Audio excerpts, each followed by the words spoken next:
What would you do if your son was a selfish, egotistical little wanker? In this episode of As the Shogunate Turns, we talk about Minamoto no Yoriie. He was the second shogun of the Kamakura shogunate and the eldest son of Hojo Masako.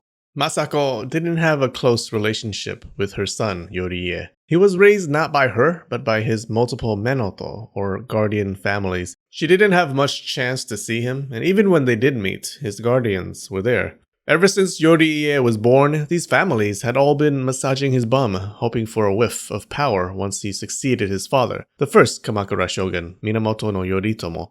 The Hiki clan was the strongest of these families. Now, if you grew up surrounded by people tickling your kintama 24/7, you'd probably be a little spoiled.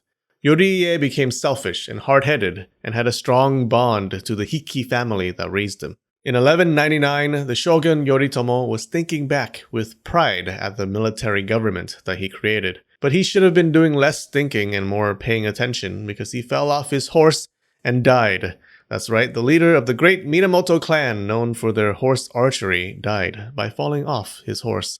It's funny how people later on tried to rationalize this, because it's a little embarrassing. After all, future shoguns claimed to be descended from the Minamoto. People said things from, oh, it was a plot by his enemies, to, it was his wife's jealous spirit taking revenge for his cheating. Points for creativity, but sometimes a fall is just a fall. After his death, Masako became a Buddhist nun. But she did not go live a secluded life in some monastery, oh no. She stayed in the middle of that nest of vipers that was Kamakura. Her son Yoriie became the leader of the Kamakura shogunate. The apple fell far from the tree. He was no political genius like his father, but he did follow in his father's footsteps, finding fondness for the female form for sure. Yoriie was bloodthirsty. He was butt-thirsty. He almost started a war over a woman. One day, Yoriie sent one of his vassals away to fight bandits in some province because he heard reports of bandits there. The samurai named Adachi Kagemori accepted the mission and went bandit hunting. Once Kagemori had gone, Yoriie kidnapped Kagemori's concubine. He just made up that whole bandit story. When Kagemori returned banditless, he realized that he was also concubineless. He got so mad and just sulked in his room because Yoriie is the shogun. He was mad though. Instead of apologizing like a decent dictator, Yoriie gathered some men to kill Kagemori just in case Kagemori wanted to rebel. Before a freaking civil war started over a stolen concubine, our girl Masako stepped in. Adachi Kagemori's dad was actually the messenger who used to deliver the love letters between her and Yoritomo way back in the day. He was her love messenger. The Adachi had always been loyal. Masako sent her son a letter telling him to stop being a twat-knuckle, then spent a night at the Adachi's home as Yoriie's men stood outside not knowing what to do. She didn't leave until the men outside left. Yoriie eventually let the woman go a few days later. Masako prevented bloodshed and was pretty much the only person who could keep Yoriie's behavior in check. Being Yoritomo's widow gave her power and she knew how to use it. Yoriie was out of control. He was totally in the arms of the Hiki clan that raised him. He married a Hiki woman, and he was a member of the Hiki Patreon. He was out of control. In land disputes, he kept ruling in favor of Hiki clan members, and everyone else was pulling their top knot out in frustration. If there's one thing that samurai hate, it's you taking their land away. It rarely ends well. The higher-ups in the government eventually said, I just can't, and blocked Yoriie from ruling in these disputes. They created a council of 13 people, including the heads of top military clans, to handle these cases instead. Minamoto no Joffrey was mad, of course. How dare they take away some of his power? But what was he gonna do? War against the strongest warrior houses in the east? Instead, as an oh yeah, Yoriie issued an order saying that only 5 of his closest followers, his little Injustice League, could have direct access to him. Plus, they had immunity from any crime, so they could kill someone and get away with it. That'll show those meanies. Now, the main conflict in the Kamakura government around this time was between 2 clans, the Senju and the Uchiha, the Hiki and the Hojo. The Hiki had the most influence. They were Yoriie's main guardian family, his main menoto, and Yoriie preferred them over his mother's own Hojo clan. But remember how samurai hated losing their lands? Because Yoriie kept ruling in favor of the Hiki in land disputes for the smallest reasons, many longtime supporters of the Minamoto found more and more of their lands being given to the Hiki. Hatred for the Hiki and for Yoriie slithered through the halls of Kamakura and gathered behind the Hojo clan. The Hiki leader was Hiki Yoshikazu. The Hojo leader was Hojo Tokimasa. These two clans were playing the same game, called Shogun Pong. It's like beer pong, but the cups are the shogun position, and the ball is a little boy. Whoever threw their little boy into the shogun cup first wins. You see, neither Hiki Yoshikazu nor Hojo Tokimasa could be shogun. They were not of Minamoto blood. They had to back a real Minamoto, preferably someone young, to be a puppet shogun while they ruled from behind. So, who did they choose? To understand that, let's look at the family tree first. It's a big tree, I know, but don't worry, it's about to get much smaller. First, we had Hojo Tokimasa. His daughter was Hojo Masako, who was married to Minamoto no Yoritomo.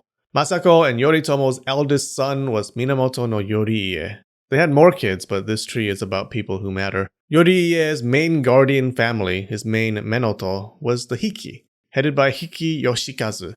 Yoriie ended up marrying Yoshikazu's daughter, the Lady Wakasa. Yoriie and Lady Wakasa's son was Minamoto no Ichiman. It was this baby Ichiman that Hiki Yoshikazu wanted to back. If Ichiman became the next shogun, he'd be fully under the Hiki's power. Now, Masako and Yoritomo had another son, Sanetomo. Unlike Yoriie, Sanetomo was not put under the guardianship of the Hiki. His Menoto was Masako's own sister, the Lady Awa, and her husband, Zensei. This decision to give Sanetomo to Lady Awa was probably Masako's idea. Seeing the power the Hiki had over Yoriie, she didn't want any of that BS for her second son. Giving Sanetomo to the care of her sister allowed Masako to take part in raising him. A solid idea, as it turns out. Hojo Tokimasa secretly picked Sanetomo to be his bull. He was planning a coup, and the young Sanetomo would be a good alternative to that Hiki-loving little knob yanker. Oh, and this Zensei fella was also looking to gain some power, being Sanetomo's guardian and all. Alright, now that we have this cool family tree, the fun begins. Let's start pruning. In 1203, Yoriie fell really sick, and everyone thought his days were numbered. Both sides started salivating because this was the opportunity they were waiting for. Everyone started placing their go pieces. Hiki Yoshikazu convinced Yoriie to brand Zensei a traitor and sent men to arrest Zensei and his wife, Lady Awa. Lady Awa ran to Masako's residence, and Masako refused to give up her sister to the men outside. But Zensei and his son were captured, exiled, then killed for good measure. Yoriie plotted with Hiki Yoshikazu to kill Hojo Tokimasa too. The story is that Masako heard their planning while she was standing behind paper doors and warned her father, which honestly sounds too perfect to be real. Whatever the case, one day Hojo Tokimasa invited Hiki Yoshikazu to some religious service to help Yoriie's recovery. On the way there, Hojo allies fell upon the Hiki leader and killed him. Team Hojo invaded the Hiki residence and wiped out the entire family. They torched the place, killing Yoriie's wife and his heir, Ichiman. Dun dun dun. When Yoriie heard this devastating news, he sent messengers to some of his samurai, telling them to go after the Hojo. Problem was, no one really liked Yoriie, so nothing happened. One samurai, in a show of loyalty to Team Hojo, killed the messenger that came to him, which was kinda dickish, to be honest. I'm anti-messenger killing. Yoriie had to become a monk and passed the shogun position to his brother, Sanetomo. They exiled Yoriie to Izu province, where he lived peacefully, and one day he took a bath and someone pulled a rope around his neck while other people stabbed him until he died. Now, did Hojo Tokimasa order this killing? I really want to think so, but no one knows for sure. Here's a question. Did Hojo Masako know of the plan to overthrow her own son? So the main historical text that talks about this time in history is the Azuma Kagami. The problem is that the Azuma Kagami was commissioned by the Hojo clan, so it's biased against Yoriie and the Hiki.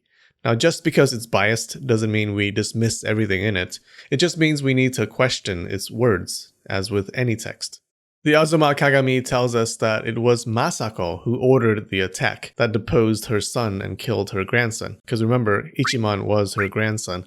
This is hard to believe. But maybe she did know about the coup, even if she didn't order it. But that would mean she didn't try to stop it, that she chose the Hojo clan over her own son. Also hard to believe.